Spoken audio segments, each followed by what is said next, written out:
Hallelujah. Hallelujah. Greet you all in the precious name of our Lord and Savior Jesus Christ. ಯೇಸು ಕ್ರಿಸ್ತನ ಮಧುರ ನಾಮದಲ್ಲಿ ನಿಮ್ಮೆಲ್ಲರನ್ನು ಸ್ವಾಗತಿಸುತ್ತೇವೆ. It's such a joy to teach God's word. ದೇವರ ವಾಕ್ಯವನ್ನು ನಿಮಗೆ ಕಲಿಸುವುದು ಬಹಳ ಸಂತೋಷದ So ವಿಷಯ. we will study about new covenant. ಇವತ್ತು ನಾವು ಹೊಸ ಒಡಂಬಡಿಕೆಯ ಬಗ್ಗೆ ಕಲಿಯೋಣ. Turn your Bible to Gospel according to Matthew 26th chapter. We'll read from verse 26 to 28. ನಿಮ್ಮ ಸತ್ಯವೇದವನ್ನು ಮತ್ತಾಯನು ಬರೆದ ಸುವಾರ್ತೆ 26ನೇ ಅಧ್ಯಾಯಕ್ಕೆ ತಿರುಗಿಸಿ 26 to 28. ನಾವು 26ನೇ ವಾಕ್ಯದಿಂದ 28ನೇ ವಾಕ್ಯದವರೆಗೆ ಓದ್ಕೊಳ್ಳೋಣ. And as they were eating, Jesus took bread and blessed it and brake it and gave it to the disciples and said, "Take, eat, this is my body." He took the cup, gave thanks and gave it to them, saying, "Drink ye all of it. This is my blood of the New Testament, which is shed for the many for the remission of sins." 26ನೇ ವಾಕ್ಯದಿಂದ ಓದ್ತೇನೆ, ಕೇಳ್ರಿ. ಅವರು ಊಟ ಮಾಡುತ್ತಿರುವಾಗ ಯೇಸು ರೊಟ್ಟಿಯನ್ನು ತೆಗೆದುಕೊಂಡು ದೇವರ ಸ್ತೋತ್ರ ಮಾಡಿ ಮುರಿದು ಶಿಷ್ಯರಿಗೆ ಕೊಟ್ಟು, "ತಕ್ಕೊಳ್ಳಿರಿ, ತಿನ್ನಿರಿ, ಇದು ನನ್ನ ದೇಹ" ಅಂದನು. ಆಮೇಲೆ ಪಾತ್ರೆಯನ್ನು ತೆಗೆದುಕೊಂಡು ಸ್ತೋತ್ರ ಮಾಡಿ ಅವರಿಗೆ ಕೊಟ್ಟು, "ಇದರಲ್ಲಿರುವುದನ್ನು ಎಲ್ಲರೂ ಕುಡಿಯಿರಿ, ಇದು ನನ್ನ ರಕ್ತ, ಇದು ಒಡಂಬಡಿಕೆಯ ರಕ್ತ, ಇದು ಪಾಪಗಳ ಕ್ಷಮೆಗಾಗಿ ಬಹು ಜನರಿಗೋಸ್ಕರ ಸುರಿಸಲ್ಪಡುವ ರಕ್ತ." Here we see Jesus broke the bread and gave to them. "Take, eat, this is my body." ಇಲ್ಲಿ ನಾವು ನೋಡ್ತೇವೆ, ಯೇಸು ಸ್ವಾಮಿ ಆ ರೊಟ್ಟಿಯನ್ನು ಮುರಿದು ಅವರಿಗೆ ಕೊಡ್ತಾನೆ, "ತಕ್ಕೊಳ್ಳಿರಿ, ತಿನ್ನಿರಿ, ಇದು ನನ್ನ ದೇಹ." And he gave them grape juice and said, "Drink." ಮತ್ತೆ ಆಮೇಲೆ ದ್ರಾಕ್ಷಿ ರಸವನ್ನು ತೆಕ್ಕೊಂಡು ಹೇಳ್ತಾನೆ, "ಕುಡೀರಿ." Then he says, "This is my blood of the new covenant, ಆತನು ಹೇಳ್ತಾನೆ, "ಇದು ನನ್ನ ರಕ್ತ, ಇದು ಹೊಸ ಒಡಂಬಡಿಕೆಯ ರಕ್ತ, which is shed for the remission of sins of many." ಇದು ಬಹಳ ಜನರ ಪಾಪದ ಕ್ಷಮೆಗಾಗಿ ಸುರಿಸಲ್ಪಡುವ ರಕ್ತ." But this is Lord's table. ಇದು ಕರ್ತನ ಮೇಜಿನ ಬಗ್ಗೆ As ಮಾತಾಡ್ತಾರೆ. a Christians, we still take part in this ritual. ಕ್ರೈಸ್ತರಾಗಿ ನಾವು ಕೂಡ ಇನ್ನೂ ಕೂಡ ಈ ಸಂಪ್ರದಾಯದಲ್ಲಿ ಭಾಗಿಯಾಗ್ತೇವೆ. There are two rituals for a Christian. ಕ್ರೈಸ್ತರಿಗೆ 2 ಸಂಪ್ರದಾಯಗಳಿವೆ. Number one is water baptism. ಮೊದಲನೇದು ನೀರಿನ ದೀಕ್ಷಾ ಸ್ನಾನ. That we do it after our salvation. ನಾವು ನೀರಿನ ದೀಕ್ಷಾ ಸ್ನಾನವು ನಮ್ಮ ರಕ್ಷಣೆ ಆದ್ಮೇಲೆ ನಾವು ತಗೊಳ್ತೇವೆ. Then we have to take part in the Lord's table. ಎರಡನೇದು ಕರ್ತನ ಮೇಜಿನಲ್ಲಿ ಭಾಗಿಯಾಗುವುದು. Why we have to take part in the Lord's table? ನಾವು ಯಾಕೆ ಕರ್ತನ ಮೇಜಲ್ಲಿ We have ಭಾಗಿಯಾಗಬೇಕು? to understand we are a covenant people. ನಾವು ಒಂದ್ ಮಾತು ಅರ್ಥ ಮಾಡ್ಕೊಳ್ಬೇಕು, ಏನಂದ್ರೆ ನಾವು ಒಡಂಬಡಿಕೆಯ ಜನರು. This is new covenant. ಇದು ಹೊಸ ಒಡಂಬಡಿಕೆ ಆಗಿದೆ. This is a blood covenant. ಇದು ರಕ್ತದ ಒಡಂಬಡಿಕೆ ಆಗಿದೆ. Covenant is God's idea. ಒಡಂಬಡಿಕೆಯು ದೇವರಿಂದ ಬಂದಿರುವಂತ ವಿಷಯವಾಗಿದೆ. From the beginning it comes. ಇದು ಆದಿಯಿಂದಲೇ ಬಂತು. We believe our marriage is a covenant. ನಾವು ನಂಬ್ತೇವೆ ಏನಂದ್ರೆ ನಮ್ಮ ಮದುವೆ ಕೂಡ ಒಂದು ಒಡಂಬಡಿಕೆ ಆಗಿದೆ. That's why God says in the book of Malachi, "I am a witness for your covenant." ಅದಕ್ಕಾಗಿ ಮಲಾಕಿ ಪುಸ್ತಕದಲ್ಲಿ ದೇವರು ತಾನೇ ಹೇಳಿದಾನಂದ್ರೆ, ನಿಮ್ಮ ಒಡಂಬಡಿಕೆಗೆ ನಾನೇ ಸಾಕ್ಷಿಯಾಗಿದ್ದೇನೆ. So when two parties make a covenant, they send two representatives. ಅದಕ್ಕಾಗಿ ಯಾವಾಗ 2 ಗುಂಪಿನವರು ಒಂದು ಒಡಂಬಡಿಕೆಯನ್ನು ಮಾಡಬೇಕು ಅಂತ, ಒಪ್ಪಂದವನ್ನು ಮಾಡಬೇಕು ಅಂತ ಬರ್ತಾರೋ, 2 ಗುಂಪುಗಳಿಂದ ಒಬ್ಬ ಪ್ರತಿನಿಧಿಯನ್ನು ಕಳಿಸ್ತಾರೆ. Their representative make a covenant. ಅದರ ಅರ್ಥ ಏನಂದ್ರೆ, ಅವರ ಪ್ರತಿನಿಧಿಗಳು ಸೇರ್ಬಿಟ್ಟು ಗುಂಪಿನ ಪರವಾಗಿ ಒಂದು ಒಡಂಬಡಿಕೆಯನ್ನು They ಮಾಡ್ತಾರೆ. make promises on behalf of their group. ಅವರ ಗುಂಪಿನ ಪರವಾಗಿ ಈ ಪ್ರತಿನಿಧಿಗಳು ವಾಗ್ದಾನಗಳನ್ನು ಮಾಡ್ತಾರೆ. But God is not able to get one man from human beings to make a covenant with him. ಆದ್ರೆ ಮನುಷ್ಯನೊಟ್ಟಿಗೆ ಒಡಂಬಡಿಕೆ ಮಾಡ್ಬೇಕು ಅಂತ ದೇವರಿಗೆ ಒಬ್ಬ ಮನುಷ್ಯನು ಸಿಗಲಿಲ್ಲ. Every man is a sinner. ಯಾಕೆಂದರೆ ಪ್ರತಿಯೊಬ್ಬ ಮನುಷ್ಯನು So ಪಾಪಿಯಾಗಿದ್ದಾನೆ. God has to send his own son Jesus Christ. ಅದಕ್ಕಾಗಿ ಆ ಒಡಂಬಡಿಕೆಯನ್ನು ಮಾಡ್ಬೇಕು ಅಂತ ದೇವರು ತನ್ನ ಸ್ವಂತ ಮಗನನ್ನೇ ಕಳಿಸಬೇಕಾಗಿದೆ. Jesus Christ is my representative. He is your representative. ಯೇಸು ಕ್ರಿಸ್ತನು ನನ್ನ ಪ್ರತಿನಿಧಿಯಾಗಿದ್ದಾನೆ, ನಿಮ್ಮ ಪ್ರತಿನಿಧಿಯಾಗಿದ್ದಾನೆ. So for this covenant, God made some promises. ಅದಕ್ಕಾಗಿಯೇ ಈ ಒಡಂಬಡಿಕೆಯಲ್ಲಿ ದೇವರು ಕೆಲವು ವಾಗ್ದಾನಗಳನ್ನು ಮಾಡಿದ್ದಾನೆ. These are all new covenant promises. ಈ ವಾಗ್ದಾನಗಳು ಹೊಸ ಒಡಂಬಡಿಕೆಯ ವಾಗ್ದಾನಗಳು. Hallelujah. Hallelujah. About this covenant only God made promises. ಈ ಒಡಂಬಡಿಕೆಯ ಬಗ್ಗೆನೇ ದೇವರು ನಮ್ಮೊಟ್ಟಿಗೆ ವಾಗ್ದಾನಗಳನ್ನು We'll ಮಾಡಿದ್ದಾನೆ. read two scriptures one more time. ನಾವು ಇನ್ನೊಂದ್ಸಲ ಎರಡು ವಾಕ್ಯಗಳನ್ನು ಓದ್ಕೊಳ್ಳೋಣ. Jeremiah 31 verse 33 and 34. Jeremiah 31 31 verse 33 and 34. ಯೆರೆಮೀಯ 31 33 ಮತ್ತು 34 ಓದ್ಕೊಳ್ಳೋಣ. Even though it is in the Old Testament, this promise is about new covenant. ಈ ವಾಕ್ಯಗಳು ಹಳೆ ಒಡಂಬಡಿಕೆಯಲ್ಲಿ ಬರೆಯಲ್ಪಟ್ಟಿದ್ರು ಕೂಡ ಈ ವಾಕ್ಯಗಳು ಹೊಸ ಒಡಂಬಡಿಕೆ ಬಗ್ಗೆ ಮಾತಾಡ್ತವೆ. This is a prophecy. ಇದು ಒಂದು ಪ್ರವಾದನೆ ಆಗಿದೆ. About the new covenant. ಹೊಸ ಒಡಂಬಡಿಕೆಯ ಬಗ್ಗೆ ಒಂದು ಪ್ರವಾದನೆ ಆಗಿದೆ. But now is the time of fulfillment. ಈ ಪ್ರವಾದನೆಯ ಪೂರ್ತಿ ಆಗುವಂತ ಸಮಯ ಈಗ ಬಂದಿದೆ. Book of Jeremiah 31st chapter verse 33 and 34. But this shall be the covenant that I will make with the house of Israel. After those days, says the Lord, I will put my law in their inward parts and write it in their hearts. And I will be their God, they shall be my people. They shall teach no more every man his neighbor, every man his brother, saying, Know the Lord, for they shall all know me, from the least of them unto the greatest of them, says the Lord. For I will forgive their iniquity, and I will remember the sin no more. 33ನೇ ವಾಕ್ಯದಿಂದ ಯೆಹೋವನು ಇಂತೆನ್ನುತ್ತಾನೆ, ಆ ದಿನಗಳು ಬಂದ ಮೇಲೆ ನಾನು ಇಸ್ರಾಯೇಲ್ ವಂಶದವರೊಂದಿಗೆ ಮಾಡಿಕೊಳ್ಳುವ ಒಡಂಬಡಿಕೆಯು ಹೀಗಿರುವುದು. ನನ್ನ ಧರ್ಮೋಪದೇಶವನ್ನು ಅವರ ಅಂತರಂಗದಲ್ಲಿ ಇಡುವೆನು, ಅವರ ಹೃದಯದೊಳಗೆ ಅದನ್ನು ಬರೆಯುವೆನು. ನಾನು ಅವರಿಗೆ ದೇವರಾಗಿರುವೆನು, ಅವರು ನನಗೆ ಪ್ರಜೆಯಾಗಿರುವರು. ನೆರೆಹೊರೆಯವರು ಅಣ್ಣ ತಮ್ಮಂದಿರು ಒಬ್ಬರಿಗೊಬ್ಬರು ಯೆಹೋವನ ಜ್ಞಾನವನ್ನು ಪಡೆಯಿರಿ ಎಂದು ಇನ್ನು ಮೇಲೆ ಬೋಧಿಸಬೇಕಾಗಿರುವುದಿಲ್ಲ. ಚಿಕ್ಕವರು ಮೊದಲುಗೊಂಡು ದೊಡ್ಡವರ ತನಕ ಎಲ್ಲರೂ ನನ್ನ ಜ್ಞಾನವನ್ನು ಪಡೆದಿರುವರು. ನಾನು ಅವರ ಅಪರಾಧಗಳನ್ನು ಕ್ಷಮಿಸಿ ಅವರ ಪಾಪವನ್ನು ನನ್ನ ನೆನಪಿಗೆ ಎಂದಿಗೂ ತರುವುದಿಲ್ಲ ಎಂದು ಯೆಹೋವನ ನುಡಿ. There are three things God is promising here. ಇಲ್ಲಿ ದೇವರು ಮೂರು ವಿಷಯಗಳನ್ನು ವಾಗ್ದಾನ ಮಾಡ್ತಾರೆ. I will put my word in their heart. ನನ್ನ ವಾಕ್ಯವನ್ನು ಅವರ ಹೃದಯದಲ್ಲಿ ಹಾಕ್ತೇನೆ. Hallelujah. Hallelujah. I will be their God, they will be my people. ನಾನು ಅವರ ದೇವರಾಗಿರ್ತೇನೆ, ಅವರು ನನ್ನ ಪ್ರಜೆಯಾಗಿರ್ತಾರೆ. Then every man will know me. ಪ್ರತಿಯೊಬ್ಬ ವ್ಯಕ್ತಿಯು ನನ್ನನ್ನು ತಿಳಿದುಕೊಳ್ಳುವರು. In the new covenant, every man can know God personally. ಈ ಹೊಸ ಒಡಂಬಡಿಕೆಯಲ್ಲಿ ಪ್ರತಿ ವ್ಯಕ್ತಿಯು ವ್ಯಕ್ತಿಗತವಾಗಿ ದೇವರನ್ನು ತಿಳಿದುಕೊಳ್ಳಬಹುದು. Today I am going to talk about this knowing God.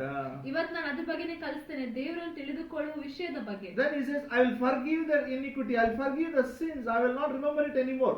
ಮುಂದೆ ಹೇಳ್ತಾನೆ, ಅವರ ಅಪರಾಧವನ್ನು ಕ್ಷಮಿಸ್ತೇನೆ, ಅವರ ಪಾಪಗಳನ್ನು ಎಂದಿಗೂ ನೆನಪಿಟ್ಕೊಳ್ಳಲ್ಲ. Hallelujah. Hallelujah. Then come with me to Ezekiel 36.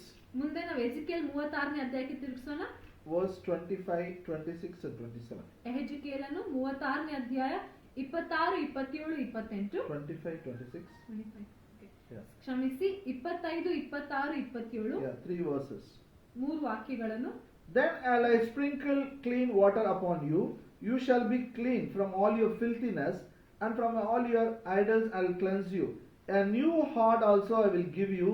A new spirit I will put within you. I will take away the stony heart out of your flesh. I will give a heart of flesh. I will put my spirit within you. I will cause you to walk in my statutes, and I will keep my judgments and do them. ಎಹೆಜ್ಕೇಲನು 36ನೇ ಅಧ್ಯಾಯ 25ರಿಂದ ಓದ್ಕೊಳ್ಳೋಣ. ನಾನು ನಿಮ್ಮ ಮೇಲೆ ನಿರ್ಮಲೋದಕವನ್ನು ಪ್ರೋಕ್ಷಿಸಲು ನೀವು ನಿರ್ಮಲರಾಗುವಿರಿ. ನಿಮ್ಮ ಸಮಸ್ತ ವಿಗ್ರಹಗಳಿಂದಲೂ ಸಕಲ ವಿಧವಾದ ಹೊಲಸಿನಿಂದಲೂ ನಿಮ್ಮನ್ನು ಶುದ್ಧಿ ಮಾಡುವೆನು. ನಾನು ನಿಮಗೆ ಹೊಸ ಮನಸ್ಸನ್ನು ಕೊಟ್ಟು ನಿಮ್ಮಲ್ಲಿ ನೂತನ ಸ್ವಭಾವವನ್ನು ಹುಟ್ಟಿಸುವೆನು. ಕಲ್ಲಾದ ಹೃದಯವನ್ನು ನಿಮ್ಮೊಳಗಿಂದ ತೆಗೆದು ಮೃದುವಾದ ಹೃದಯವನ್ನು ನಿಮ್ಮೊಳಗೆ ದಯಪಾಲಿಸುವೆನು. ನನ್ನ ಆತ್ಮವನ್ನು ನಿಮ್ಮಲ್ಲಿ ನೆಲೆಸಿರುವಂತೆ ಅನುಗ್ರಹಿಸಿ ನೀವು ನನ್ನ ನಿಯಮಗಳನ್ನು ಅನುಸರಿಸುವ ಹಾಗೆ ಮಾಡುವೆನು. ನೀವು ನನ್ನ ವಿಧಿಗಳನ್ನು ಕೈಕೊಂಡು ಆಚರಿಸುವಿರಿ. I'll put it in simple words. ನಾನು ಸುಲಭವಾಗಿ ಮಾತನಾಡಿ ಹೇಳ್ತೇನೆ. I will cleanse you. ನಾನು ನಿಮ್ಮನ್ನು ಶುದ್ಧಿ ಮಾಡ್ತೇನೆ. He will make us holy. ಅದರ ಅರ್ಥ ನಮ್ಮನ್ನು ಪರಿಶುದ್ಧರಾಗಿ ಮಾಡಿಸ್ತಾನೆ. I will give you a new heart. ನಾನು ನಿಮಗೆ ಹೊಸ ಹೃದಯವನ್ನು ದಯಪಾಲಿಸ್ತೇನೆ. You have a new beginning. ಅದರ ಅರ್ಥ ಏನಂದ್ರೆ ನಿಮಗೆ ಒಂದು ಹೊಸ ಪ್ರಾರಂಭ ಇದೆ. I will put my spirit in you. ನಾನು ನನ್ನ ಆತ್ಮವನ್ನು ನಿಮ್ಮ ಹೃದಯದಲ್ಲಿ ಹಾಕ್ತೇನೆ. I will make you to practice God's word. ನೀವು ದೇವರ ವಾಕ್ಯವನ್ನು ಅನುಸರಿಸುವಂತೆ ಮಾಡ್ತೇನೆ. So keep this Jeremiah and Ezekiel in your mind when I'm teaching about new covenant.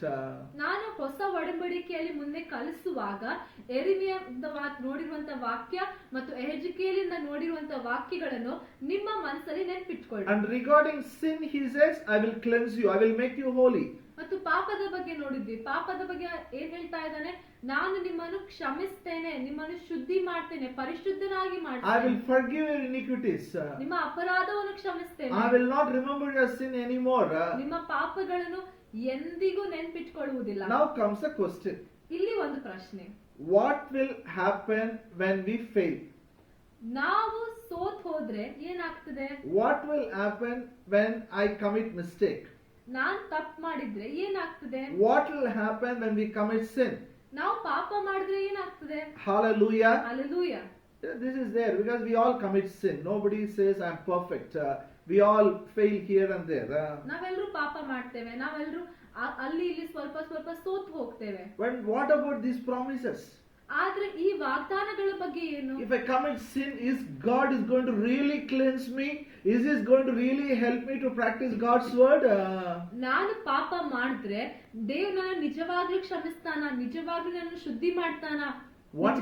There is one promise here. God says is, every man will know me. ಇಲ್ಲಿ ಒಂದು ವಾಗ್ದಾನ ಇದೆ. ಏನ್ ದೇವ್ರು ಹೇಳ್ತಾ ಇದ್ದಾರಂದ್ರೆ, ಪ್ರತಿ ಮನುಷ್ಯನು ನನ್ನನ್ನು ತಿಳಿದುಕೊಳ್ಳುವನು. Hallelujah. Hallelujah. No means not having knowledge about him. You will know him personally. ತಿಳಿದುಕೊಳ್ಳುವುದಂದ್ರೆ ಸುಮ್ನೆ ಆತನ ಬಗ್ಗೆ ತಿಳುವಳಿಕೆ ಇಟ್ಕೊಳ್ಳೋದಲ್ಲ, ವ್ಯಕ್ತಿಗತವಾಗಿ ಆತನನ್ನು ಅರ್ಥ ಮಾಡ್ಕೊಳ್ಳುವುದು. If I ask you, who is the Prime Minister of India? ನಾನು ನಿಮ್ಗೆ ಒಂದು ಪ್ರಶ್ನೆ ಕೇಳ್ತೇನೆ. ಭಾರತ ದೇಶದ ಪ್ರಧಾನ ಮಂತ್ರಿ ಯಾರು ಅಂದ್ರೆ everybody will tell the name. ನೀವೆಲ್ಲರೂ ಹೆಸರು ಹೇಳ್ತೀರಾ. But if I ask you, does the Prime Minister knows you? ಆದ್ರೆ ಇನ್ನೊಂದು ಪ್ರಶ್ನೆ ಕೇಳ್ತೇನೆ. ಪ್ರಧಾನ ಮಂತ್ರಿ ಅವರಿಗೆ ನಿಮ್ಮ ಬಗ್ಗೆ ಗೊತ್ತಾ? Or do you know him personally? ಅಥವಾ ನಿಮಗೆ ಪ್ರಧಾನ ಮಂತ್ರಿ ವ್ಯಕ್ತಿಗತವಾಗಿ ಗೊತ್ತಾ? No. ಇಲ್ಲ. I'm not. You have a knowledge who is the Prime Minister, but you don't know the Prime Minister. ಹೌದು, ಪ್ರಧಾನ ಮಂತ್ರಿ ಯಾರು ಅವ್ರ ಬಗ್ಗೆ ತಿಳುವಳಿಕೆ ಇದೆ, ಆದ್ರೆ ಅವರನ್ನು ನೀವು ವ್ಯಕ್ತಿಗತವಾಗಿ ತಿಳಿದುಕೊಳ್ಳಿಲ್ಲ. Now I'm going to tell you how you can know God. You can have a revelation. You can know personally Him. ನಾನು ಇವತ್ತು ನಿಮ್ಗೆ ಕಲಿಸ್ತೇನೆ ಅಂದ್ರೆ ಹೇಗೆ ನೀವು ದೇವರನ್ನು ತಿಳಿದುಕೊಳ್ಬಹುದು, ಹೇಗೆ ವ್ಯಕ್ತಿಗತವಾಗಿ ಆತ್ಮನನ್ನು ಅರ್ಥ ಮಾಡ್ಕೊಳ್ಬಹುದು. This revelation will help you to overcome temptation. This revelation will help you when you commit sin to come out of it. ಈ ಪ್ರಕಟಣೆಯು ನೀವು ಪಾಪವನ್ನು ಜಯಿಸುವಂತೆ, ಪಾಪ ಮಾಡಿದ್ರೆ ಅದರಿಂದ ಹೊರಗಡೆ ಬರುವಂತೆ ಸಹಾಯ ಮಾಡ್ತದೆ. One thing you should know about God. ನೀವು ಒಂದ್ ಮಾತು ದೇವ್ರ ಬಗ್ಗೆ ಅರ್ಥ ಮಾಡ್ಕೊಳ್ರಿ. One revelation you should have. ದೇವ್ರ ಬಗ್ಗೆ ಒಂದ್ ಪ್ರಕಟಣೆ ಇಟ್ಕೊಳ್ಬೇಕು ನೀವು. God is faithful. ದೇವರು ನಂಬಿಗಸ್ತನು. God is faithful. ದೇವರು ನಂಬಿಗಸ್ತನಾಗಿದ್ದಾನೆ. Say, my God is faithful. ನಾನಿದೆ ಹೇಳಿ ಕನ್ನಡದಲ್ಲಿ, ನನ್ನ ದೇವರು ನಂಬಿಗಸ್ತನು.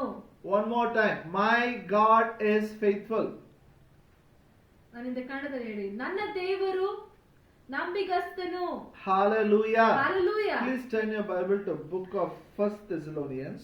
ನಿಮ್ಮ ಸತ್ಯವೇದವನ್ನು ಮೊದಲನೇ ಥೆಸಲೋನಿಕಕ್ಕೆ ತಿರುಗಿಸಿ. In one of the epistles, 1 Thessalonians 5th chapter, we will read verse 23 and 24.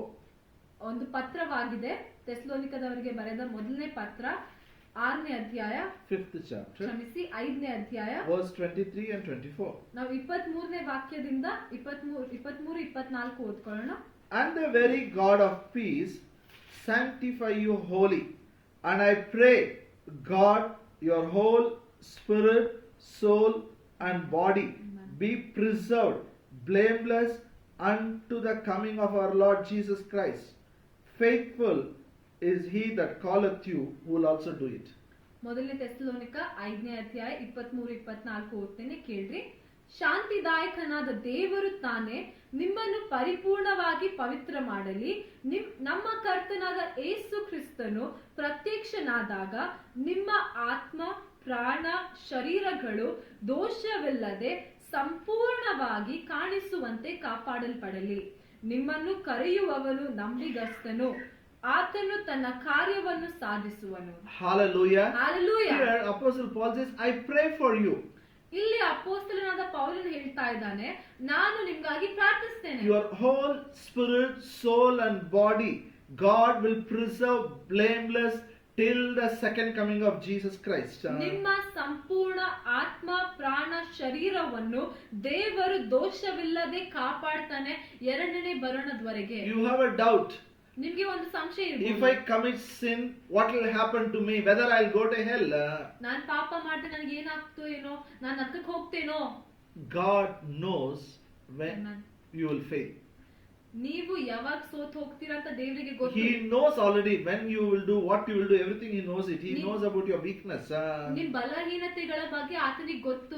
ನೀವ್ ಯಾವಾಗ ಏನಾಗ್ತದೆ ಅಂತ ಎಲ್ಲ ಆತನಿಗೆ ಗೊತ್ತು. Now He is not depending on you. ಇವಾಗ ಆತನು ನಿಮ್ಮ ಮೇಲೆ ಆತ್ಕೊಳ್ತಾ Paul is ಇಲ್ಲ. praying, God will preserve your spirit, soul and body till the end.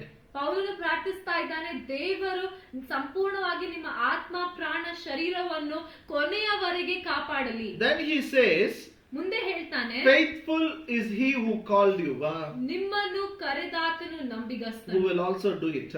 ಆತನು ತನ್ನ ಕಾರ್ಯವನ್ನು ಸಾಧಿಸುವನು. Hallelujah. Hallelujah. You know, He called you. ಆತ ನಿಮ್ಮನ್ನು ಕರೆದನು. You were born again because He called you. ಆತ ನಿಮ್ಮನ್ನು ಕರೆದನು, ಅದಕ್ಕಾಗಿಯೇ ನೀವು ಯೇಸುವನ್ನು ಸ್ವೀಕಾರ Now ಮಾಡಿಕೊಂಡಿದ್ದೀರಾ. He will protect your spirit, soul and body till the end. ಇವಾಗ ಆತನು ತಾನೇ ನಿಮ್ಮ ಆತ್ಮ ಪ್ರಾಣ ಶರೀರವನ್ನು ಕೊನೆಯವರೆಗೆ ಕಾಪಾಡ್ತಾನೆ. Because He is faithful God, He will do it. ಆತ ನಂಬಿಗಸ್ತನಾಗಿರೋ ದೇವರಾಗಿರೋ ಕಾರಣ ಆತನು ಮಾಡ್ತಾನೆ. Then what about me, brother? I am committing a lot of mistake. ನೀವು ಕೇಳ್ಬೋದು, ನನ್ನ ಬಗ್ಗೆ ಏನ್ ಸಹೋದರರೇ, ನಾನು ಎಷ್ಟೊಂದು ತಪ್ಪುಗಳನ್ನು ಮಾಡ್ತಾ ಇದ್ದೇನೆ. Turn your Bible to 2 Timothy 2nd chapter, ನಿಮ್ಮ ಸತ್ಯವೇದವನ್ನು 2 ತಿಮೋತಿ 2ನೇ ಅಧ್ಯಾಯಕ್ಕೆ ತಿರುಗಿಸಿ. verse 13. 2 ತಿಮೋತಿ 2ನೇ ಅಧ್ಯಾಯ 13ನೇ ವಾಕ್ಯ. If we believe not, yet He abideth faithful, He cannot deny Himself. ನಾವು ಅಪನಂಬಿಗಸ್ತರಾಗಿದ್ದರೂ ಆತನು ನಂಬಿಗಸ್ತನಾಗಿಯೇ ಇರುವನು, ತನ್ನ ಸ್ವಭಾವಕ್ಕೆ ವಿರುದ್ಧವಾಗಿ ಏನು ಮಾಡಲಾರನು. Hallelujah. Hallelujah. Even if we are unfaithful, He remains faithful. He cannot deny Himself. ನಾವು ಅಪನಂಬಿಗಸ್ತರಾದ್ರೂ ಕೂಡ ಆತನು ನಂಬಿಗಸ್ತನಾಗಿಯೇ ಉಳಿತಾನೆ. You know, your sin is not some new news for Him. ನಿಮ್ಮ ಪಾಪ ಆತನಿಗೆ ಒಂದು ಹೊಸ ಸುದ್ದಿ ಅಲ್ಲ. He knows man's weakness. ಆತನಿಗೆ ಗೊತ್ತು ಮನುಷ್ಯರಲ್ಲಿ ಬಲಹೀನತೆಗಳಿವೆ. The good news is you are in the new covenant. ಆದ್ರೆ ನಿಮಗಾಗಿ ಇರುವಂತ ಶುಭ ಸಂದೇಶ ಏನಂದ್ರೆ, ನೀವು ಹೊಸ ಒಡಂಬಡಿಕೆಯಲ್ಲಿದ್ದೀರಾ. God says, I will put my spirit in you. ದೇವರು ಹೇಳ್ತಾನೆ, ನನ್ನ ಆತ್ಮನು ನಾನು ನಿಮ್ಮೊಳಗೆ ಹಾಕ್ತೇನೆ. I will cleanse you. ನಾನು ನಿಮ್ಮನ್ನು ಶುದ್ಧಿ I will ಮಾಡ್ತೇನೆ. forgive you. ನಾನು ನಿಮ್ಮನ್ನು I will ಕ್ಷಮಿಸ್ತೇನೆ. help you to practice God's word. ದೇವರ ವಾಕ್ಯ ಅನುಸರಿಸುವಂತೆ ಸಹಾಯ He ಮಾಡ್ತೇನೆ. will preserve your spirit, soul and body till the end. ಕೊನೆಯವರೆಗೆ ಆತನು ತಾನೇ ನಿಮ್ಮ ಆತ್ಮ ಪ್ರಾಣ ಶರೀರವನ್ನು ಕಾಪಾಡ್ತಾನೆ. Why He will do it? ಯಾಕೆ ಮಾಡ್ತಾನೆ The ದೇವರು? one who called you is faithful. ಯಾಕೆಂದರೆ ನಿಮ್ಮನ್ನು ಕರೆದಾತನು ನಂಬಿಗಸ್ತನು. When I got saved, I used to go and give my testimonies everywhere. ನಾನು ಯೇಸುವನ್ನು ಸ್ವೀಕಾರ ಮಾಡ್ಕೊಂಡಾಗ ನಾನು ಎಲ್ಲಾ ಕಡೆ ಹೋಗ್ಬಿಟ್ಟು ನನ್ನ ಸಾಕ್ಷಿಯನ್ನು ಹಂಚ್ತಾ How ಇದ್ದೆ. I accepted Jesus Christ. ನಾನು ಹೋಗಿ ಹೇಳ್ತಾ ಇದ್ದೆ, ಯೇಸುಸ್ವಾಮಿ ನಾನು ಹೇಗೆ ಸ್ವೀಕಾರ ಮಾಡ್ಕೊಂಡೆ I said, I have done it, I have done it, I have done it. ನಾನು ಯಾವಾಗ್ಲೂ ಹೇಳ್ತಾ ಇದ್ದೆ, ನಾನ್ ಮಾಡ್ದೆ. I am coming from a very orthodox Hindu background. ನಾನು ಹೇಳ್ತಿದ್ದೆ, ನಾನು ಬಹಳ ಸಾಂಪ್ರದಾಯಿಕವಾಗಿರುವಂತಹ ಹಿಂದೂ ಹಿನ್ನೆಲೆಯಿಂದ ಬರ್ತಾ Now I ಇದ್ದೇನೆ. accepted Jesus. ಈಗ ನಾನು ಯೇಸುವನ್ನು ಸ್ವೀಕಾರ ಮಾಡ್ಕೊಂಡಿದ್ದೇನೆ. One day I remember one old auntie, a Christian auntie, she was working for Youth for Christ. Very elderly person, highly respected person. She called me after the meeting. ಒಂದಿನ ನಾನು ಕೂಟಕ್ಕೆ ಹೋಗಿದ್ದೆ. ಕೂಟ ಆದ್ಮೇಲೆ ಒಬ್ಬ ಬಹಳ ವೃದ್ಧವಾಗಿರುವಂತ ಕ್ರಿಶ್ಚಿಯನ್ ಆಂಟಿ ಇದ್ರು. ಅವರು ಯೂತ್ ಫಾರ್ ಕ್ರೈಸ್ಟ್ ಗಾಗಿ ಕೆಲಸ ಮಾಡ್ತಾ ಇದ್ರು. ಅವರು ನನ್ನನ್ನು ಕರೆದ್ರು. She called me and said, ನನ್ನನ್ನು ಕರೆದ್ಬಿಟ್ಟು ಅವಳು ಹೇಳ್ತಾಳೆ, son, you are not holding on to him, he is holding on to you. ಆಕೆ ಹೇಳ್ತಾಳೆ, ಮಗನೇ, ನೀನು ಆತನ ಮೇಲೆ ನೀನು ಆತನನ್ನು ಹಿಡ್ಕೊಂಡು ಹೋಗ್ತಾ ಇಲ್ಲ, ಆತ ನಿನ್ನನ್ನು ಹಿಡ್ಕೊಂಡು ಹೋಗ್ತಾ ಇದ್ದಾನೆ. Now you are safe in his hand. ಆಕೆ ಹೇಳ್ತಾಳೆ, ನೀನು ಇವಾಗ ಆತನ ಕೈಗಳಲ್ಲಿ ಸುರಕ್ಷಿತನಾಗಿದ್ದೀಯ. He got his grip on you. ಆತನು ನಿನ್ನ ಮೇಲೆ ತನ್ನ ಹತೋಟಿಯನ್ನು ಇಟ್ಕೊಂಡಿದ್ದಾನೆ. Then she gave me one scripture for me to by heart. ಆವಾಗ ನನ್ಗೆ ಬಾಯ್ಪಾಟ್ ಮಾಡುವಂತೆ ಒಂದು ವಾಕ್ಯ I ಕೊಟ್ಲು. still remember, I don't know, immediately she wrote on scripture, she said, by heart this scripture. ಅತಿ ಬೇಗನೆ ನನ್ಗೆ ಒಂದು ವಾಕ್ಯ ಕೊಟ್ಟು ಬರ್ದು ಈ ವಾಕ್ಯವನ್ನು ಬಾಯ್ಪಾಟ್ ಮಾಡು ಅಂತ ಹೇಳಿದ್ರು. Turn your Bible to 1 Corinthians 10th chapter. ನಿಮ್ಮ ಸತ್ಯವೇದವನ್ನು ಮೊದಲನೇ ಕೊರಿಂಥ 10ನೇ ಅಧ್ಯಾಯಕ್ಕೆ ತಿರುಗಿಸಿ. Verse 13. ಮೊದಲನೇ ಕೊರಿಂಥ 10ನೇ ಅಧ್ಯಾಯ 13ನೇ ವಾಕ್ಯ. There has no temptation taken you, but such as is common to man. But God is faithful, who will not suffer you to be tempted above that you are able, but will with the temptation also make a way to escape, that you may be able to bear it. ಮೊದಲನೇ ಕೊರಿಂಥ 10ನೇ ಅಧ್ಯಾಯ 13ನೇ ವಾಕ್ಯ ಓದ್ಕೊಳ್ಳೋಣ. ಮನುಷ್ಯರು ಸಹಿಸಬಹುದಾದ ಶೋಧನೆಯೇ ಹೊರತು ಬೇರೆ ಯಾವುದು ನಿಮಗೆ ಸಂಭವಿಸಲಿಲ್ಲ. ದೇವರು ನಂಬಿಗಸ್ತನು, ನಿಮ್ಮ ಶಕ್ತಿಯನ್ನು ಮೀರುವ ಶೋಧನೆಯನ್ನು ನಿಮಗೆ ಬರಗುಡಿಸದೆ ನೀವು ಅದನ್ನು ಸಹಿಸುವುದಕ್ಕೆ ಶಕ್ತರಾಗುವಂತೆ ಶೋಧನೆಯಾಗುತ್ತಲೇ ತಪ್ಪಿಸಿಕೊಳ್ಳುವ ಮಾರ್ಗವನ್ನು ಸಿದ್ಧ ಮಾಡುವನು. She gave me the scripture, she told me you have to by heart it, you are a young boy, it will help you. ಅವಳು ನನಗೆ ಈ ವಾಕ್ಯವನ್ನು ಕೊಟ್ಟು ನೀನು ಒಂದು ಯವನಸ್ಥ ಹುಡುಗನಾಗಿದ್ದಿ, ಈ ವಾಕ್ಯವನ್ನು ಬಾಯ್ಪಾಟ್ ಮಾಡಿಕೋ, ನಿನ್ಗೆ ಸಹಾಯ ಆಗ್ತದೆ ಅಂತ ಹೇಳಿದ್ರು. I love this scripture so much. ನನಗೆ ಈ ವಾಕ್ಯ ಬಹಳ ಇಷ್ಟ. Because this talks about my temptation. ಯಾಕೆಂದ್ರೆ ಈ ವಾಕ್ಯವು ನನ್ನ ಶೋಧನೆಯ ಬಗ್ಗೆ ಮಾತಾಡ್ತದೆ. Understand about sin. ಪಾಪದ ಬಗ್ಗೆ ಅರ್ಥ ಮಾಡ್ಕೊಳ್ರಿ. Everyone will have a temptation. ಎಲ್ಲರಿಗೂ ಶೋಧನೆ ಇರ್ತದೆ. Because temptation comes, you are not a sinner. ಶೋಧನೆ ಬರ್ತಾ ಇದೆ ಅಂತ ನೀವು ಪಾಪಿ ಆಗಲ್ಲ. Hallelujah. You can overcome temptation. ನೀವು ಶೋಧನೆಗಳನ್ನು ಜಯಿಸಬಹುದು. So God is telling here, Paul is writing in 1 Corinthians 10:13, there has no temptation taken you, but such as is common to man. ಅದಕ್ಕಾಗಿ ಪೌಲನ್ ಹೇಳ್ತಾ ಇದ್ದಾನೆ, ಮನುಷ್ಯರು ಸಹಿಸಬಹುದ ಶೋಧನೆಯನ್ನು ಬಿಟ್ಟು ಯಾವುದು ನಿಮ್ಮನ್ನು ಸಂಭವಿಸಲಿಲ್ಲ. Every boy will have a temptation. ಪ್ರತಿಯೊಬ್ಬ ಹುಡುಗನಿಗೆ ಶೋಧನೆ ಇರ್ತದೆ. Every girl will have a temptation. ಪ್ರತಿಯೊಬ್ಬ ಹುಡುಗಿಗೆ ಶೋಧನೆ ಬರ್ತದೆ. Every man and woman will have.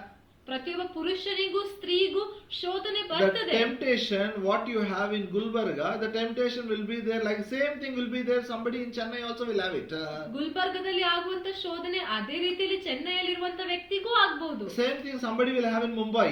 ಮುಂಬೈಲಿ ಒಬ್ಬ ವ್ಯಕ್ತಿಗೆ ಆಗ್ಬಹುದು. Don't feel when temptation comes that you are a bad person, only you are having it. ಶೋಧನೆಗಳು ಬಂದಾಗ ನೀವು ಕೆಟ್ಟ ವ್ಯಕ್ತಿ, ನಿಮಗೆ ಶೋಧನೆ ಆಗ್ತಿದೆ ಅಂತ ಅಷ್ಟೇ ಯೋಚನೆ ಮಾಡಬೇಡಿ. Hallelujah. Hallelujah. Hallelujah. God has kept some desires in our heart. ನಮ್ಮ ಹೃದಯಗಳಲ್ಲಿ ದೇವರು ಕೆಲವು ಆಸೆಗಳನ್ನು ಇಟ್ಟಿದ್ದಾನೆ. For example, ಉದಾಹರಣೆಗೆ God has kept some hunger. We feel hungry. ಹಸಿವೆ ಕೂಡ ದೇವರು ನಮ್ಗೆ ಹಸಿವೆಯನ್ನು ಇಟ್ಟಿದ್ದಾನೆ. ನಮ್ಗೆ ಹಸಿವೆ ಆಗ್ತದೆ. Good. If you are hungry, you can cook and eat. You can buy and eat. There's nothing wrong.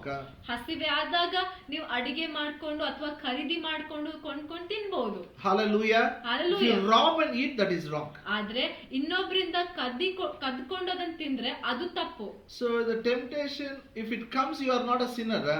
ಶೋಧನೆ ಬಂದಾಗ ನೀವು ಪಾಪಿ ಆಗಲ್ಲ. If you try to meet your desires in illegitimate manner, that is sin. ಆದ್ರೆ ಆ ನಿಮ್ಮ ಆಸೆಗಳನ್ನು ಅನ್ಯಾಯವಾದ ರೀತಿಯಲ್ಲಿ, ತಪ್ಪಾದ ರೀತಿಯಲ್ಲಿ ಅದನ್ನು ತೃಪ್ತಿ ಮಾಡಬೇಕು ಅಂತ ಬಯಸಿದ್ರೆ ಅದು ಪಾಪ. That desire is common to man. ಆ ಆಸೆಯು ಪ್ರತಿ ಮನುಷ್ಯನಿಗೆ ಸಹಜ. But the good news is, ಆದ್ರೆ ಶುಭ ಸಂದೇಶ ಏನಂದ್ರೆ, when the temptation comes, ಆ ಶೋಧನೆ ಬಂದಾಗ God is faithful. ದೇವರು ನಂಬಿಗಸ್ತನು. Say, God is faithful. ನನ್ನಿಂದ ಹೇಳಿ, ದೇವರು ನಂಬಿಗಸ್ತನು. So I say, my God is faithful. My God is faithful. ನನ್ನಿಂದ ಹೇಳಿ, ನನ್ನ ದೇವರು ನಂಬಿಗಸ್ತನು. ದೇವರು ನಂಬಿಗಸ್ತನು. Two things he gives you a promise.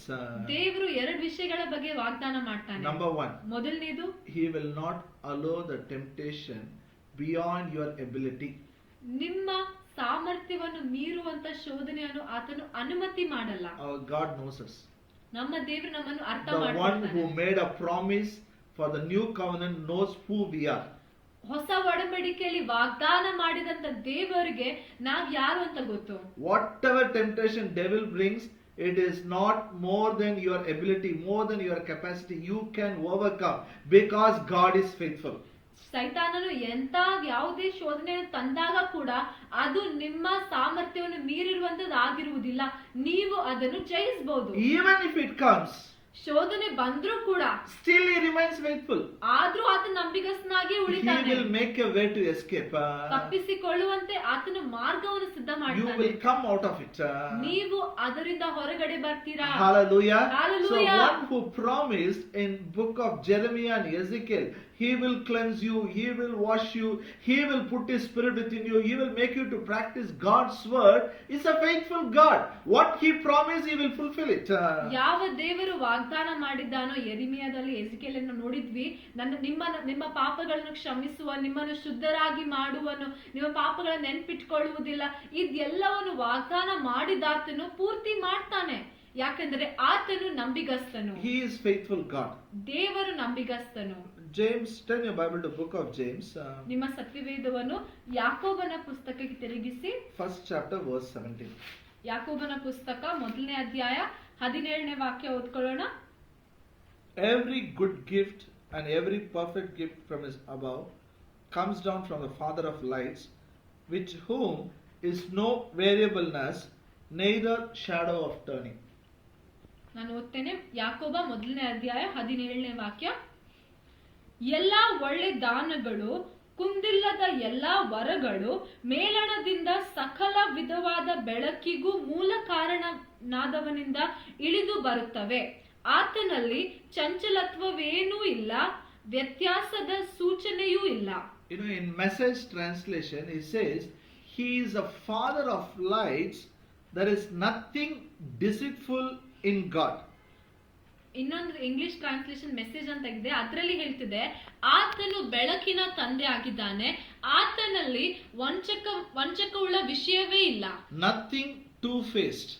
ಯಾವುದು ಎರಡು ಮುಖ ಉಳ್ಳದಿಲ್ಲ. Nothing fickle.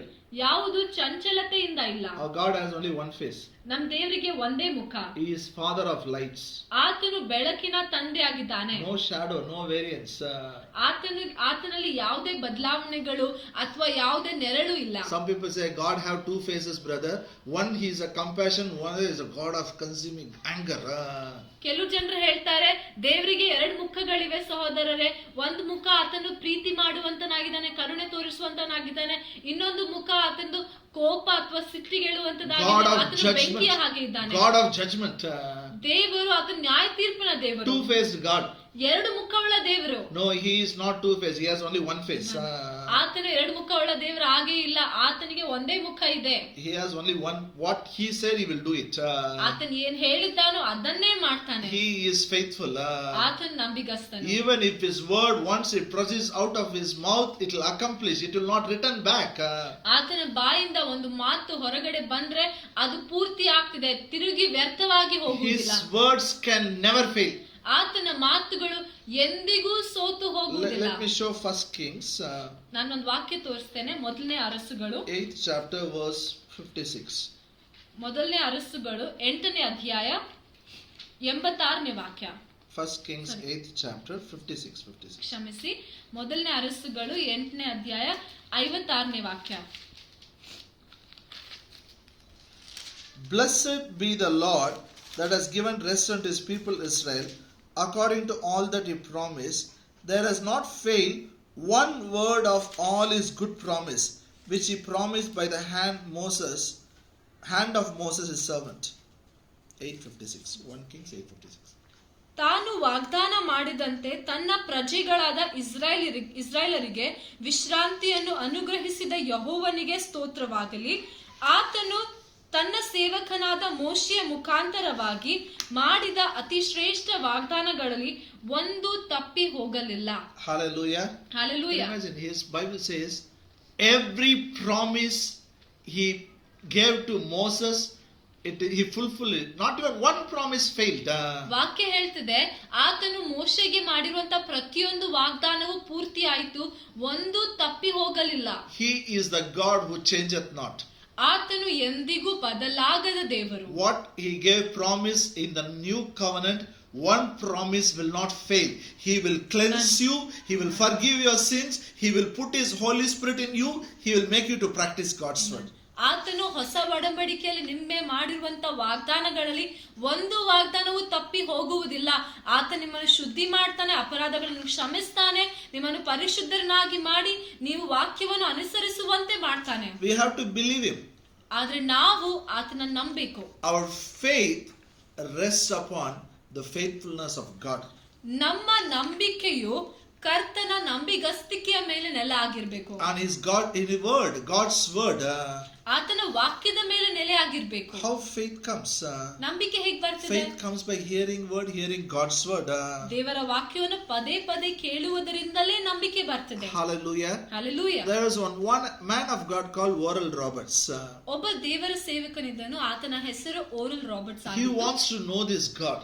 ಆತನಿಗೆ ಈ ದೇವರನ್ನು ತಿಳ್ಕೊಳ್ಬೇಕು ಅಂತ ಇತ್ತು. He took 4 gospels, Matthew, Mark, Luke, John. He read 200 times it seems. ಆತನು 4 ಸುವಾರ್ತೆಗಳನ್ನು, ಮತ್ತಾಯ, ಮಾರ್ಕ, ಲೂಕ, ಯೋಹಾನ 4 ಸುವಾರ್ತೆಗಳನ್ನು ತೆಕ್ಕೊಂಡು ಆತನು 200 ಸಲ ಓದಿದ್ನಂತೆ. Hallelujah. Hallelujah. Afterwards he made a phrase. He says, God is good. That is the conclusion he made. God is good. ಆತನು ಈ ಸುವಾರ್ತೆಗಳನ್ನು ಓದಿದ ಮೇಲೆ ಕೊನೆಯದಾಗಿ ಆತನು ಹೇಳ್ತಾನೆ ಒಂದ್ ಮಾತೇನಂದ್ರೆ, ದೇವರು ಒಳ್ಳೆ ಆತನು. Say, God is good. ನನ್ನಿಂದ ಹೇಳಿ, ದೇವರು ಒಳ್ಳೆ ಆತನು. One more time, God is good. ಇನ್ನೊಂದ್ಸಲ ಹೇಳ್ರಿ, ದೇವರು ಒಳ್ಳೆ ಆತನು. You know, our faith is nothing but revelation of God's goodness and God's faithfulness. ನಮ್ಮ ನಂಬಿಕೆ ಏನಾಗಿದೆ ಅಂದ್ರೆ, ನಾವು ಆತನ ಒಳ್ಳೆತನ, ಆತನ ನಂಬಿಗಸ್ತಿಕೆಯ ಬಗ್ಗೆ ಪ್ರಕಟಣೆಯನ್ನು ಹೊಂದ್ಕೊಳ್ಳುವುದು. Hallelujah. Hallelujah. It is not about what you do, it is about what he has promised, what he is going to do. ನೀವೇನ್ ಮಾಡ್ತೀರೋ ಅದ್ರ ಬಗ್ಗೆ ಅಲ್ಲ, ಆದ್ರೆ ಆತನು ಏನ್ ವಾಗ್ದಾನ ಮಾಡಿದ್ದಾನೆ ಮತ್ತು ಆತನು ಏನ್ ಮಾಡ್ತಾನೋ ಅದರ ಮೇಲೆ ಆಗಿದೆ. Let me show one more scripture. ನಾನು ಇನ್ನೊಂದು ವಾಕ್ಯವನ್ನು ತೋರಿಸ್ತೇನೆ, ಕೇಳಿ. Hebrew 11th chapter verse 11. ಇಬ್ರಿಯ 11ನೇ ಅಧ್ಯಾಯ 11ನೇ ವಾಕ್ಯ ನೋಡ್ಕೊಳ್ಳೋಣ. Hebrew 11th chapter verse 11. ಇಬ್ರಿಯರಿಗೆ ಬರೆದ ಪತ್ರಿಕೆ 11ನೇ ಅಧ್ಯಾಯ 11ನೇ ವಾಕ್ಯ. Hebrew 11:11. Through faith also Sarah herself received strength to conceive seed and was delivered of a child when she was past age, because she judged him faithful who had promised. ಕನ್ನಡದಲ್ಲಿ ಓದ್ತೇನೆ, ನೋಡೋಣ. ಇದಲ್ಲದೆ ಸಾರಳು ವಾಗ್ದಾನ ಮಾಡಿದಾತನನ್ನು ನಂಬತಕ್ಕವನೆಂದೆಣಿಸಿ ತಾನು ಪ್ರಾಯ ಮೀರಿದವಳಾಗಿದ್ದರೂ ನಂಬಿಕೆಯಿಂದಲೇ ಗರ್ಭವತಿಯಾಗುವುದಕ್ಕೆ ಶಕ್ತಿಯನ್ನು ಹೊಂದಿದಳು. Hallelujah. Hallelujah. Hallelujah. 90 years old lady. 90 ವರ್ಷದವಳಾಗಿದ್ಲು ಈ ಸ್ತ್ರೀ. There is no strength. Her Bible says her womb was dead. ವಾಕ್ಯ ಹೇಳ್ತದೆ, ಅವಳಲ್ಲಿ ಬಲನೇ ಇರಲಿಲ್ಲ, ಅವಳ ಗರ್ಭವು ಅದು ಸತ್ತೋಗಿತ್ತು. Through faith she received strength. ಆದ್ರೆ ನಂಬಿಕೆಯ ಮೂಲಕ ಅವಳು ಬಲವನ್ನು ಹೊಂದಿಕೊಂಡಳು. Because she judged him faithful who had promised. ಯಾಕೆಂದ್ರೆ ವಾಗ್ದಾನ ಮಾಡಿದಾತನು ನಂಬಿಗಸ್ತನು ಎಂದು ಆಕೆ ಎಣಿಸಿದಳು. She judged him faithful who promised.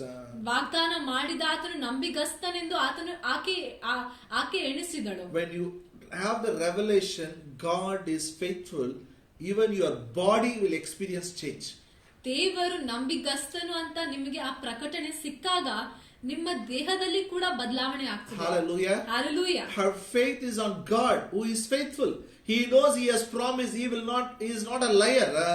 ಆಕೆಯ ನಂಬಿಕೆ ಯಾರ ಮೇಲೆ ಇತ್ತು? ದೇವರ ಮೇಲೆ ಇತ್ತು. ಯಾವ ನಂಬಿಗಸ್ತನಾಗಿರುವ ದೇವರ ಮೇಲೆ ಇತ್ತು.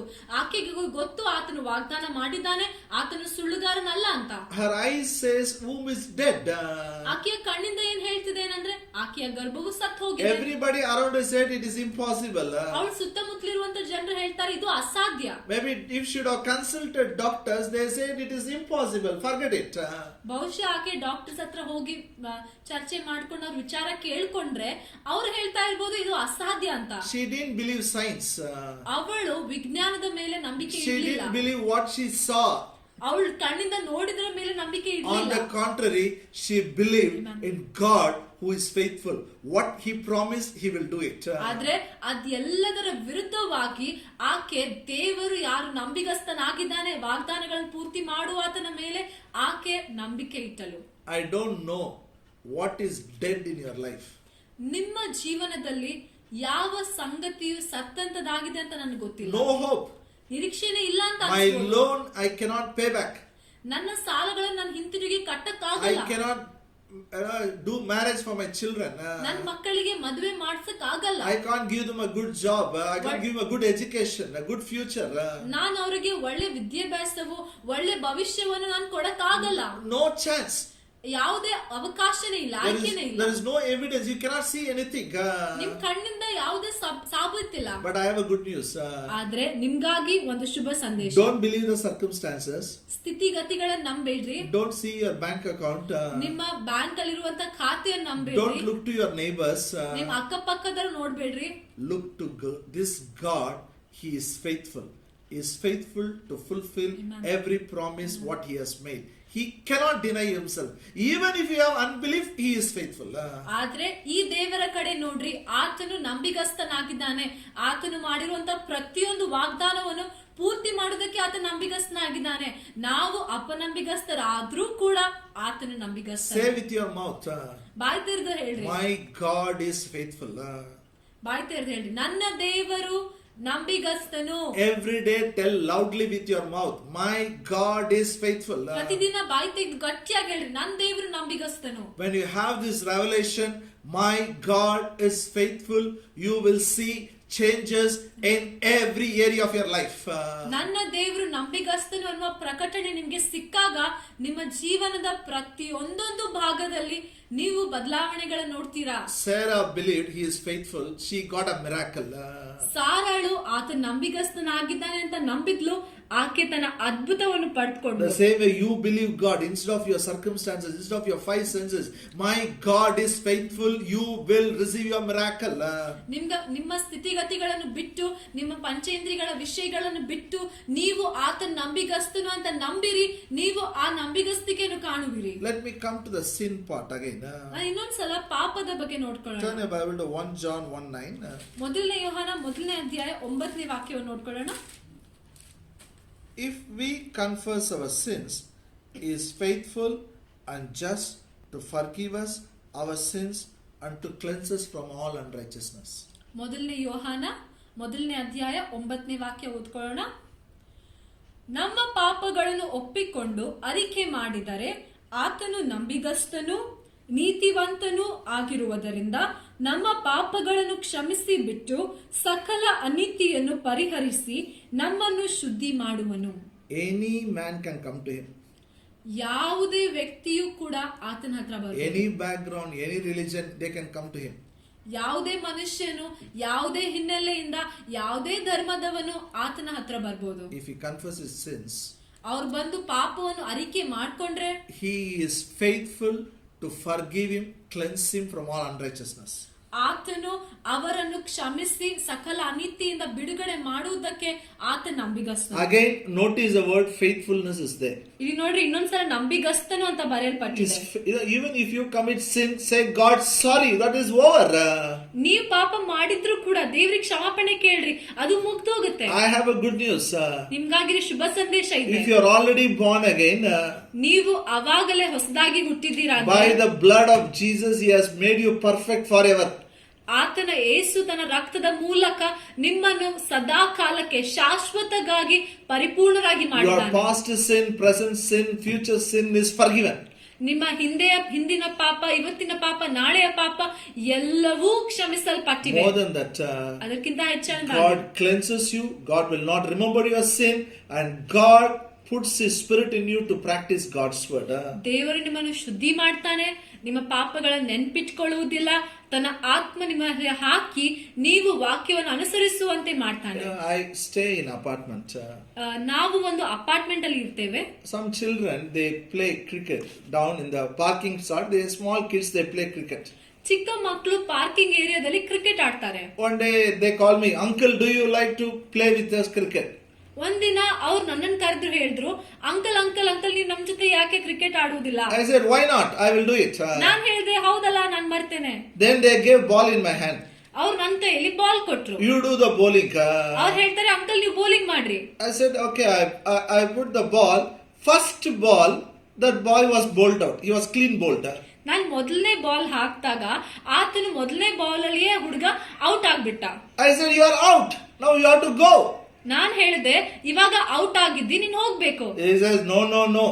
ಆತನ ಹೇಳ್ತಾನೆ, ಇಲ್ಲ ಇಲ್ಲ ಇಲ್ಲ, I have one more chance. ನನ್ಗೆ ಇನ್ನೊಂದ್ ಚಾನ್ಸ್ ಇದೆ. I said, where is one more chance? ನಾನ್ ಕೇಳಿದೆ, ಇನ್ನೊಂದ್ ಚಾನ್ಸ್ ಎಲ್ಲಿಂದ ಬಂತು? Only once you can play. If you are bowled, you have to go out. ಒಂದ್ಸಲ ಅಷ್ಟೇ ನೀನ್ ಆಡ್ಬೋದು, ಒಂದ್ಸಲ ಬೋಲ್ಡ್ ಔಟ್ ಆದ್ಮೇಲೆ ಹೋಗ್ಬೇಕು. He says, when we play twice, we can become out. ಆತನ ಹೇಳ್ತಾನೆ, ಇಲ್ಲ ಇಲ್ಲ ಇಲ್ಲ, ನಾವೆಲ್ಲರೂ ಆಡುವಾಗ ನಾವ್ 2 ಸಲ ಔಟ್ ಆಗ್ಬೋದು. I said, that is not the rule.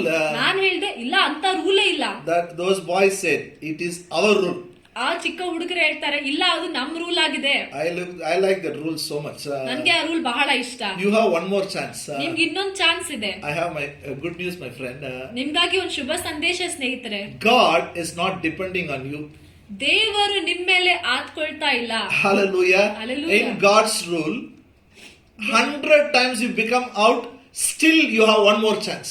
ದೇವರ ನಿಯಮಗಳಲ್ಲಿ ನೀವು 100 ಸಲ ಔಟ್ ಆದ್ರೂ ಕೂಡ ನಿಮ್ಗೆ ಇನ್ನೊಂದು ಆಯ್ಕೆ ಇದೆ, ಇನ್ನೊಂದು ಚಾನ್ಸ್ ಇದೆ. You commit a mistake, you can come back again. ನೀವು ಒಂದ್ಸಲ ತಪ್ಪು ಮಾಡಿದ್ರೆ ಇನ್ನೊಂದ್ಸಲ ತಿರುಗಿ ಬರ್ಬೋದು. Why? ಯಾಕೆ? The one who promised is faithful. ಯಾಕೆಂದರೆ ವಾಗ್ದಾನ ಮಾಡಿದಾತನು ನಂಬಿಗಸ್ತನು. What is his promise? ಆತನ ವಾಗ್ದಾನ ಏನು? He will cleanse you.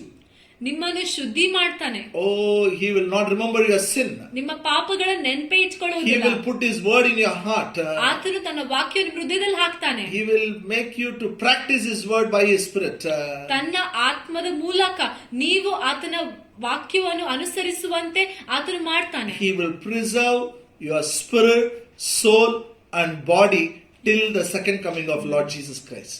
ಯೇಸುವಿನ ಎರಡನೇ ಬರೋಣದವರೆಗೆ ಆತನು ನಿಮ್ಮ ಆತ್ಮ, ಪ್ರಾಣ, ಶರೀರವನ್ನು ಸಂಪೂರ್ಣವಾಗಿ ದೋಷವಿಲ್ಲದೆ ಕಾಪಾಡ್ತಾನೆ. So your part is look to this faithful God, just believe him. What he will do through you. You have to cooperate with him. It's very easy. ನಿಮ್ ಭಾಗ ಏನಂದ್ರೆ, ನೀವು ಈ ನಂಬಿಗಸ್ತನಾಗಿರುವ ದೇವರ ಕಡೆ ನೋಡ್ಬೇಕು, ಆತನ ನಂಬಬೇಕು, ಆತನೊಟ್ಟಿಗೆ I ಸಹಕರಿಸಬೇಕು. told you, you are not holding him, he is holding you. ನಾನ್ ನಿಮ್ಗೆ ಅವಾಗ್ಲೇ ಹೇಳಿದೆ, ನೀವು ಆತನನ್ನು ಹಿಡ್ಕೊಂಡು ನಡೀತಾ ಇಲ್ಲ, ಆತನ ನಿಮ್ಮನ್ನ ಹಿಡ್ಕೊಂಡು ನಡೀತಾ He ಇಲ್ಲ. will never let you down. ಆತ ನಿಮ್ಮನ್ನು ಎಂದಿಗೂ ಕೆಳಗಡೆ You ಬಿಡುವುದಿಲ್ಲ. cannot fail ನೀವ್ ಎಂದಿಗೂ ಸೋಲಕ್ಕೆ ಆಗಲ್ಲ. because he is faithful. ಯಾಕೆಂದ್ರೆ ಆತನು ನಂಬಿಗಸ್ತನು. Amen. Amen. Are you happy? ಸಂತೋಷರಾಗಿದ್ದೀರಾ? Shall we pray? ನಾವು ಪ್ರಾರ್ಥನೆ ಮಾಡ್ಕೊಳ್ಳೋಣ. Every eye be closed. ಪ್ರತಿಯೊಂದು ಕಣ್ಣು ಮುಚ್ಚಲ್ಪಡಲಿ. Abba, Father, in Jesus' name we come before you. ಅಪ್ಪ ತಂದೆಯೇ, ಯೇಸು ಕ್ರಿಸ್ತನ ಹೆಸರಿನಲ್ಲಿ ನಿಮ್ಮ ಮುಂದೆ ಬರ್ತೇವೆ. Thank you. We belong to a new covenant. ನಾವು ಒಂದು ಹೊಸ ಒಡಂಬಡಿಕೆಗೆ ಸೇರಿದವರಾಗಿದ್ದೀವಿ. ಅದಕ್ಕಾಗಿ Open our eyes of understanding. ನಮ್ಮ ತಿಳುವಳಿಕೆಯ ಕಣ್ಣುಗಳನ್ನು ತೆರೆ. Everyone will have a revelation. You are faithful God. ಪ್ರತಿಯೊಬ್ಬರಿಗೆ ಒಂದು ಪ್ರಕಟಣೆ ಸಿಗಲಿ ಏನಂದ್ರೆ, ನೀನು ನಂಬಿಗಸ್ತನಾಗಿರುವಂತ ದೇವರು. The one who called us is faithful. ನಮ್ಮನ್ನು ಕರೆದಾತನು ನಂಬಿಗಸ್ತನು. Thank you. You have already made a promise. Everyone can know you, O God. ಪ್ರತಿಯೊಬ್ಬರು ನಿನ್ನ ತಿಳಿದುಕೊಳ್ಳುತ್ತಾರೆ, ಅದಕ್ಕಾಗಿ ನೀನ್ ವಾಗ್ದಾನ ಮಾಡಿದ್ದಕ್ಕಾಗಿ ಸ್ತೋತ್ರ. I pray today they will have a revelation. You are a faithful God. ನೀನು ನಂಬಿಗಸ್ತನಾಗಿರುವ ದೇವರು ಅಂತ ಇವತ್ತು ಅವ್ರ ಪ್ರಕಟಣೆ ಹೊಂದಲಿ ಅಂತ You will ಪ್ರಾರ್ಥಿಸ್ತೇನೆ. cleanse them.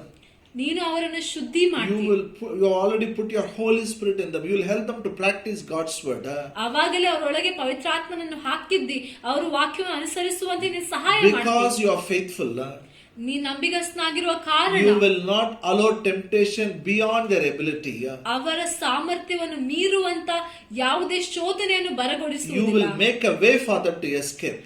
ಅವರು ತಪ್ಪಿಸಿಕೊಳ್ಳುವಂತೆ ನೀನ್ ದಾರಿಯನ್ನು ಸಿದ್ಧ And ಮಾಡ್ತೀಯ. you will preserve them till the second coming of our Lord Jesus Christ. ನಮ್ಮ ಕರ್ತನಾದ ಯೇಸುವಿನ ಎರಡನೇ ಬರೋಣದವರೆಗೆ ನೀನು ಅವರನ್ನು ಕಾಪಾಡ್ತೀಯ. ಅದಕ್ಕಾಗಿ In Jesus' name we pray. ಯೇಸು ಕ್ರಿಸ್ತನ ಹೆಸರಿನಲ್ಲಿ ಪ್ರಾರ್ಥಿಸ್ತೇವೆ. Amen. Amen. May the grace of our Lord Jesus Christ, love of the Father, and the sweet fellowship of the Holy Spirit be with us now and forever. Amen. Amen. Amen. Amen. Listen to me. ಈ ಕಡೆ ಕೇಳ್ರಿ. Tomorrow again I'm coming. Saturday fasting prayer is there. ನಾಳೆ ಶನಿವಾರದ ಉಪವಾಸ ಪ್ರಾರ್ಥನೆ ಇದೆ. Very important teaching ಬಹಳ ಮುಖ್ಯವಾಗಿರೋ ಬೋಧನೆ about safety in Lord Jesus Christ. ಯೇಸು ಕ್ರಿಸ್ತನಲ್ಲಿರುವಂತ ಸುರಕ್ಷತೆಯ ಬಗ್ಗೆ Don't miss it. ತಪ್ಪಿಸ್ಕೊಳ್ಬೇಡ್ರಿ. Sit as a family, worship, pray in tongues. Afternoon 1 o'clock. Before 3, my message will be there for you. ಮಧ್ಯಾಹ್ನ 1 ಗಂಟೆಯಿಂದ ಕುಟುಂಬವಾಗಿ ಸೇರ್ಕೊಂಡು ಆರಾಧನೆ ಮಾಡ್ರಿ, ಅನ್ಯ ಭಾಷೆಯಲ್ಲಿ ಪ್ರಾರ್ಥನೆ ಮಾಡ್ರಿ, ಮತ್ತು 3 ಗಂಟೆಗೆ ನನ್ನ ವಾಕ್ಯವು ನಿಮಗಾಗಿ ಲಭ್ಯವಾಗಿರ್ತದೆ. Amen. Amen. Stay blessed.